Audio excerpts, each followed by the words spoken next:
నెల్లూరులోని టౌన్ హాల్లో మత్స్యకారులతో జిల్లా కలెక్టర్ హిమాంశు శుక్లా ప్రత్యేక సమావేశం నిర్వహించారు.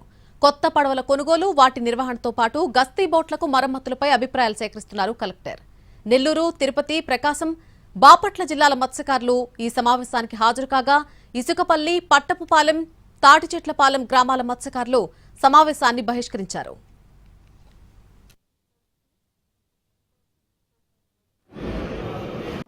మత్స్యకారులు ఎదుర్కొంటున్న సమస్యలను పరిష్కరించడమే లక్ష్యంగా నెల్లూరు జిల్లా కలెక్టర్ మత్స్యకారులతో సమావేశమయ్యారు. ప్రస్తుతం మనం టౌన్ హాల్లో ఉన్నాము. దాదాపు 4 జిల్లాలకు సంబంధించి నెల్లూరు, తిరుపతి, ప్రకాశం, బాపట్ల జిల్లాల 164 గ్రామాలకు సంబంధించిన మత్స్యకార కాపులతో నెల్లూరు జిల్లా కలెక్టర్ ప్రత్యేకంగా సమావేశమవుతున్నారు. వాళ్ళ యొక్క అభిప్రాయాలను సేకరిస్తున్నారు. అయితే గత దశాబ్దాల కాలంగా తమిళనాడు అలాగే పాండిచ్చేరికి సంబంధించిన మత్స్యకారులు ఆంధ్ర సముద్ర జలాలలోకి వచ్చి వేటని కొనసాగిస్తున్నారు.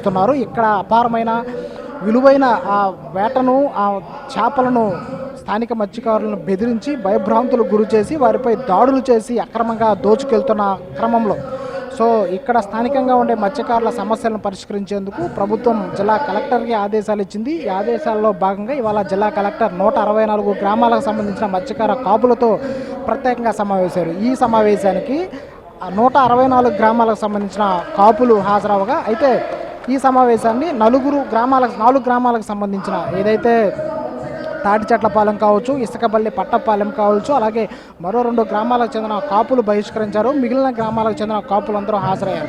అయితే ఈ సమావేశంలో ప్రధానంగా కొత్త పడవలు కొనుగోలుతో పాటు వాటి యొక్క నిర్వహణ కావచ్చు, అలాగే గస్తీ బోట్లకు సంబంధించి కొనుగోలు కావచ్చు, వీటన్నిటిపైన మత్స్యకారులకు సంబంధించిన ప్రజాభిప్రాయాలని జిల్లా కలెక్టర్ అడిగి తెలుసుకుంటున్నటువంటి పరిస్థితి కనిపిస్తుంది.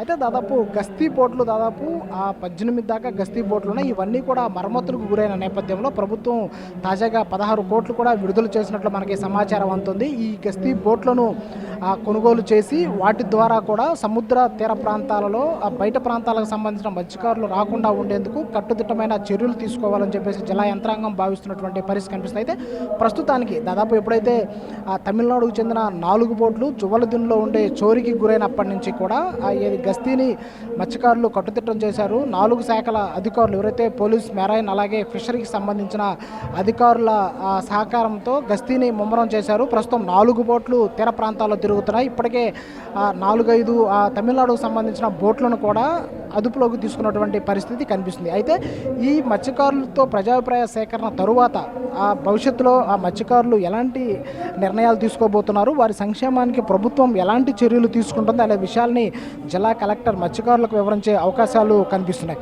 అయితే ఇదంతా కూడా దాదాపు 2 వారాల క్రితం జువ్వలదిన ఫిషింగ్ హార్బర్లో ఉన్న తమిళనాడుకు చెందిన 4 బోట్లు చోరీకి గురైన తర్వాత మత్స్యకారులందరూ ఏకమయ్యారు.